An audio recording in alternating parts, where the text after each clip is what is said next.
લક્ષ્ય ન્યૂઝ, એક નજર, એક લક્ષ્ય.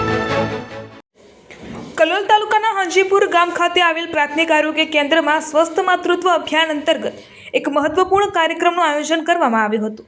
આ કાર્યક્રમ માનનીય ઋષિતાબેન જયભાઈ શાહની પ્રેરક ઉપસ્થિતિમાં થયો હતો.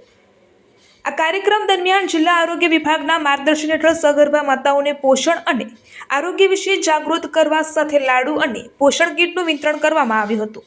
આ પ્રસંગે કલોલના ધારાસભ્ય લક્ષ્મણજી ઠાકોરની વિશેષ ઉપસ્થિતિ રહી હતી, જેમણે માતૃત્વ આરોગ્યના મહત્વ અંગે માર્ગદર્શન આપ્યું. પૂર્વ કલોલ તાલુકા પંચાયત પ્રમુખ કાંતિજી ઠાકોરના સહયોગથી કુલ 40 સગર્ભા માતાઓને પોષણ કીટ આપવામાં આવી હતી.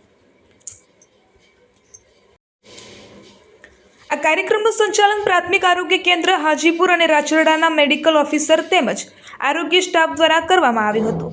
આ પ્રસંગે ગાંધીનગર જિલ્લા પ્રભારી રમેશભાઈ સોલંકી, જિલ્લા ભાજપ મહામંત્રી ભુલાભાઈ દેસાઈ, તાલુકા સંગઠન પ્રમુખ ભાર્ગવભાઈ પટેલ તથા જિલ્લા ભાજપ ઉપપ્રમુખ હર્ષદભાઈ પટેલ સહિત આગેવાનો હાજર રહ્યા હતા.